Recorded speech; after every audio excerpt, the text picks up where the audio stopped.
Genap 1 bulan setelah diluncurkan, BPI Danantara mengumumkan sederet nama yang duduk di kursi eksekutif organisasi. Pemilihan pengurus Danantara diklaim berdasarkan profesionalitas dan bebas titipan.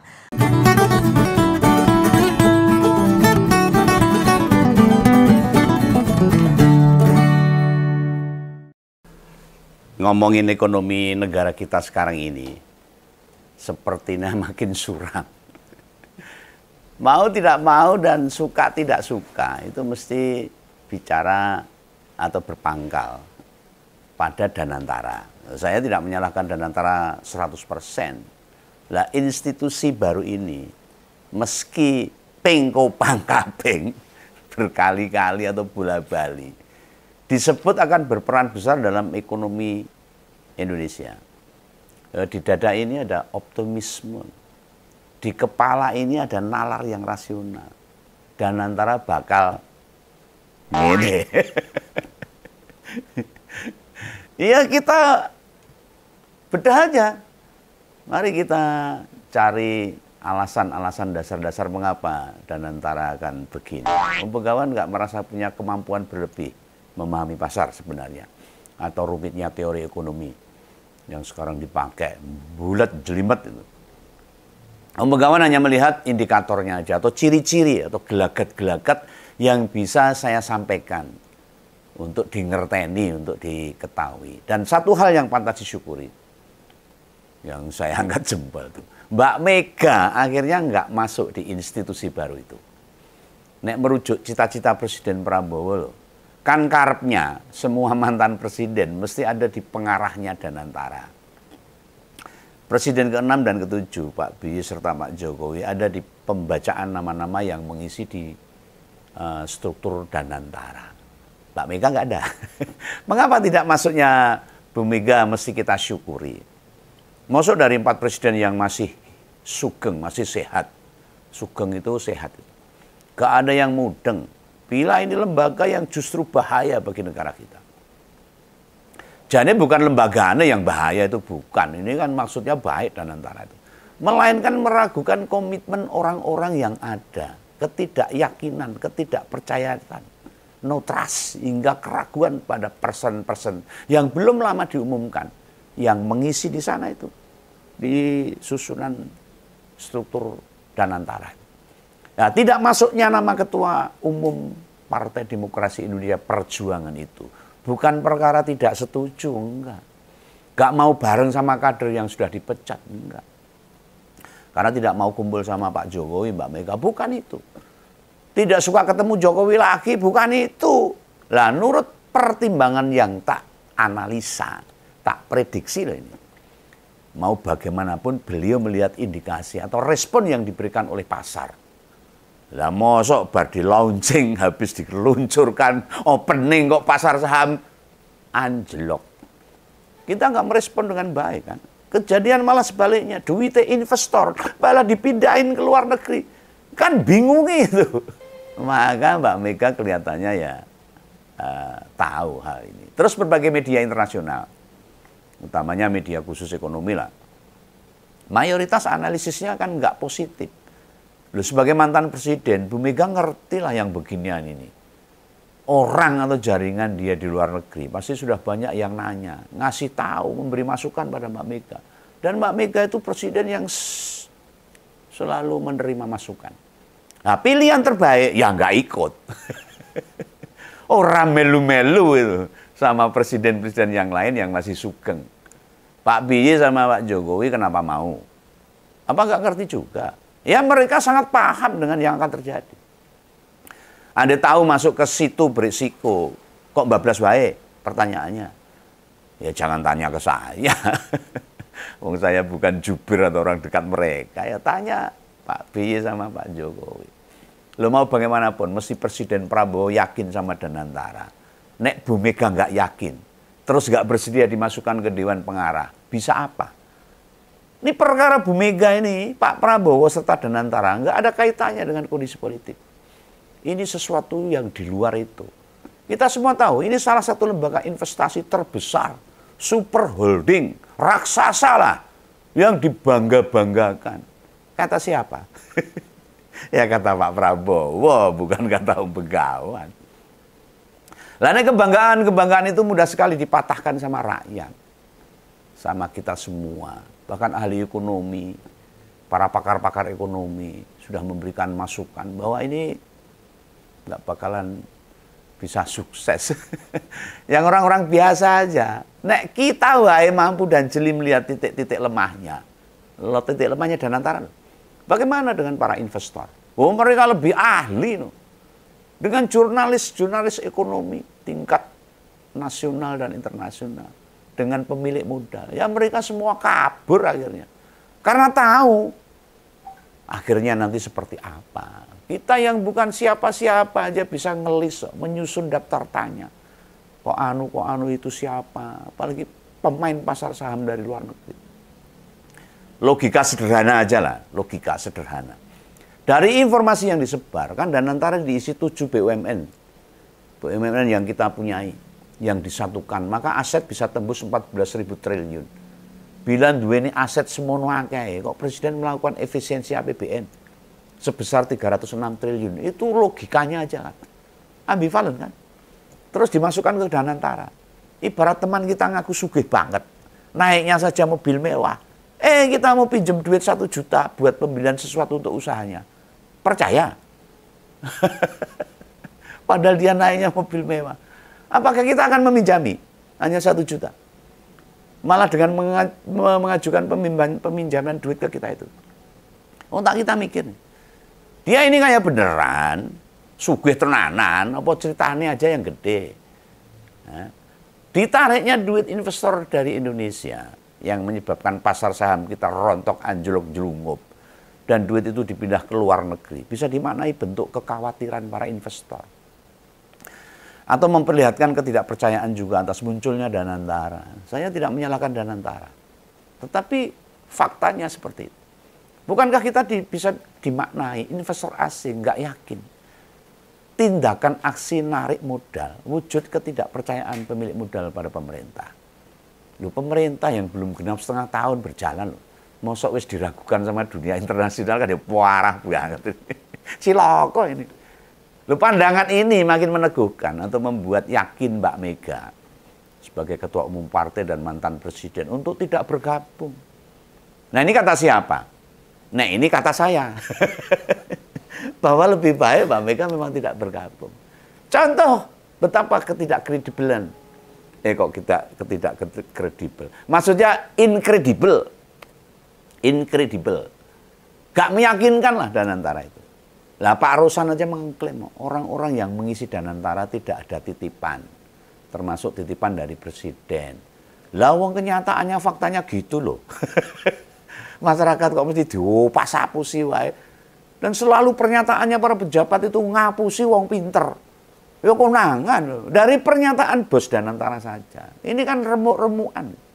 Bunyuk ngawur-ngawuran. Loh itu Dewan Pengarah ada nama Jokowi sama Pak BY loh. Beneran maunya Pak Rosan sendiri? Hah? Apa wani? Kan mongsa Indonesia itu dengar semua. Di HUT Gerindra, Presiden ngomong dewi loh. Ngajak para mantan ke Danantara. Ini baru satu soal. Hanya menyangkut perkara nama-nama yang mengisi. Saran saja Pak Rosan, kita memulai sesuatu itu harus dengan kebaikan, kejujuran. Bukan dengan jalan kebohongan, Pak. Remuk nanti akhirnya. Anda di langkah pertama, saat mulai bergerak wis gak jujur. Percayalah. Bila diteruskan akan jadi bubur, melenyek, gak bisa diapa-apain. Ajur mumur, alias hancur lebur.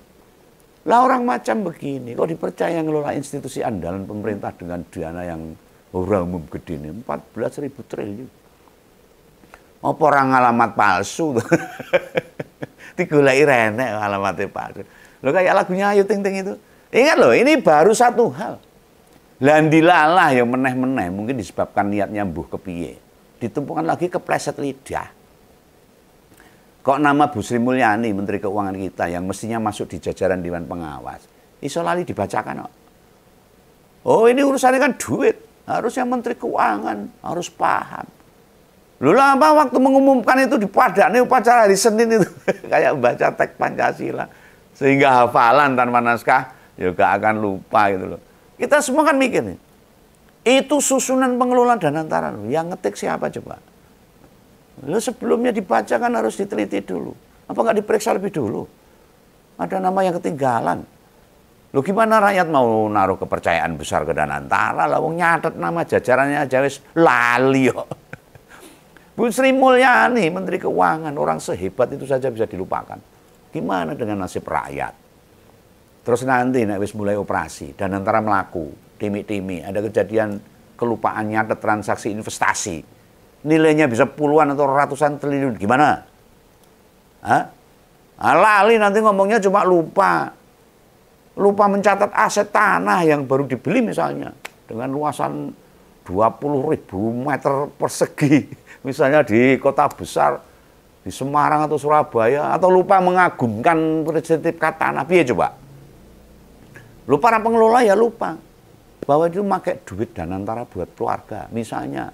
Dia bilang lupa, duitnya tak pakai ngurusin keluarga. Wah, cilaka. Dan itu gak dicatat. Jadi tanggung jawabnya sopo? Gimana Pak Rosan? Ngerti aja beginian, rasanya pengen tak krus-krus kabeh. Duit rakyat dolanan ini. Ini dudu mainan layangan loh Pak. Atau stinan, atau stin mau. Nekeran itu loh. Atau sekedar permainan monopoli. Bila rugi ya besok main lagi, nggak pakai duit. Ini ngurus harta milik negara. Anggapannya macam tak ada beban saja itu. Waktu pengumuman juga itu nama bekas Perdana Menteri Inggris, Tony Blair. Kan ya nggak disebutkan. Tak kira ya melu lupa kecatat. Rupanya bukan. Dia harus minta izin dulu ke negaranya. Untuk boleh nggak masuk ke Danantara. Lo mau bagaimanapun. Seorang bekas Perdana Menteri loh, nggak bisa semuanya sendiri. Nek masuk Danantara terus lembaga itu malah belasuk. Kan memperburuk cita negara Inggris sana kan, wah repot. Kayaknya sih Inggris tak akan mengizinkan Tony Blair untuk jadi salah satu petinggi pengawas Danantara. Buat bergabung, mungkin tidak boleh. Soalnya sudah banyak media asing nyorot negatifnya perkara ini. Lo nak masing di Danantara, jadi dudu Tony Blair loh. Ada juga tuh Thaksin Shinawatra yang mantan PM Thailand. Lalu ada Ray Dalio, investor top dari Amerika.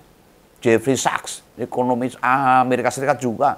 Dan Chairman Taylor, konsultan perusahaan tingkat dunia. Banyak sebenarnya. Itu baru yang duduk di Dewan Penasehat. Nah, direktur pelaksanaan sama komite atau struktur lain.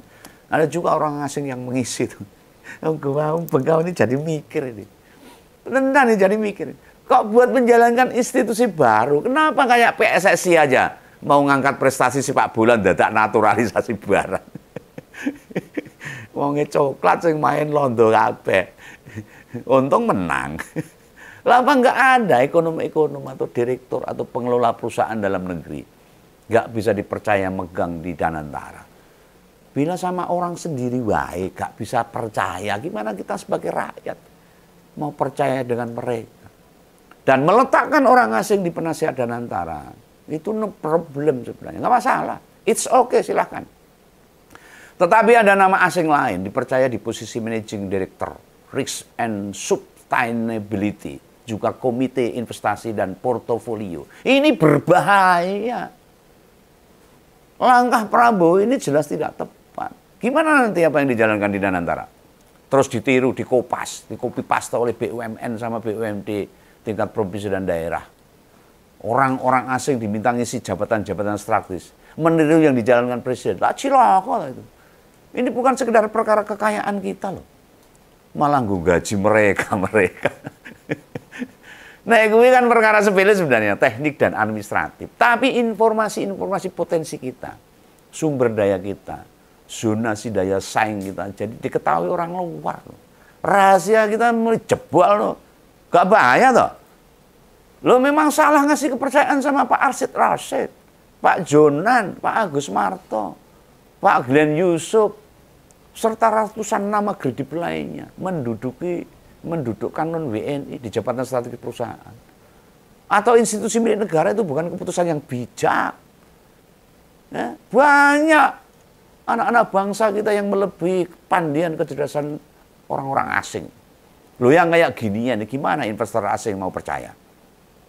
Tetap mempertahankan duitnya di dunia usaha kita. Ya mah, terus gak mindahin kekayaan ke luar negeri.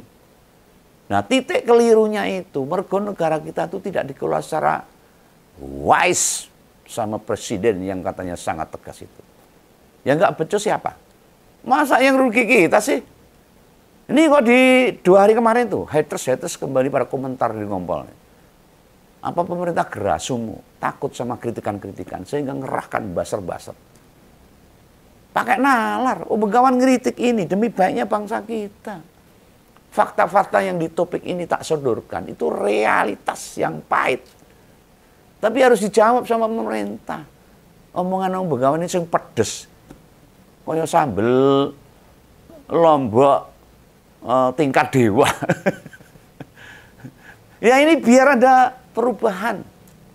Sehingga masyarakat, sehingga pemerintah itu berintrospeksi bahwa ini ada kekeliruan-kekeliruan yang tidak harus diteruskan. Nah Indonesia itu keliwat rusak.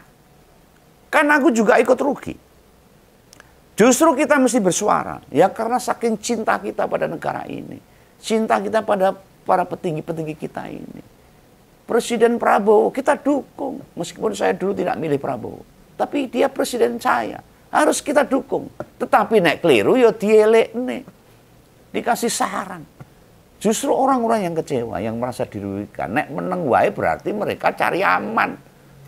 Wes pokoknya aku semadiang bendina selesai perkara. Tapi tidak bisa begitu. Itu negara harus kita amankan bersama-sama. Tidak hanya 1-2 orang saja. Sebagian dari kita, misalnya ada yang diem itu. Wedi bersuara, khawatir posisinya digeser. Ya bisa juga. Karena dia sudah mendapatkan sesuatu dari pemerintah atau dari penguasa. Terus para pendukung pemerintah, nggak 1-2 orang yang mudeng, yang ngakui dan membenarkan berbagai argumentasi yang tak ajukan tadi. Masalahnya, mengapa mereka diam saja dan tetap mendukung pemerintah? Nah, mereka-mereka ini justru yang berpotensi dapat merugikan kita. Kok bisa begitu? Ya soalnya mereka wis cuek bebek. Nggak mau tahu negara mau ambruk, negara mau rugi, mau chaos. Mereka nggak mau tahu. Yang penting mereka sudah warak, sudah kenyang, sudah dapat jabatan. Goraroh, orang gagas. Penting duit sokok pemerintah, wis warak. Mau ekonomi ambruk, mau apa. Yang penting basernya dibayar. Lah pikiran mereka levelnya baru materi, baru duit. Nggak ada yang lain. Baik para baser maupun para pendukungnya itu. Para pemuja dan sebagainya. Orang-orang ini berbahaya. Karena oportunis mereka itu. Nyari keuntungan sendiri. Tanpa memikirkan bangsa ini. Bila kemudian ada yang nyebut, mengapa Bu Mega gak menyuarakan hal ini? Nah tenang wae.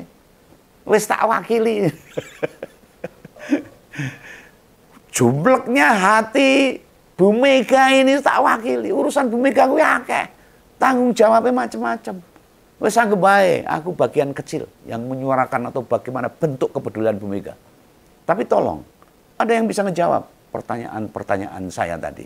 Ayo, mengapa para pendukung pemerintah, para baser-baser diam dan tidak pakai nalar ketika dia mengucapkan sesuatu di media sosial?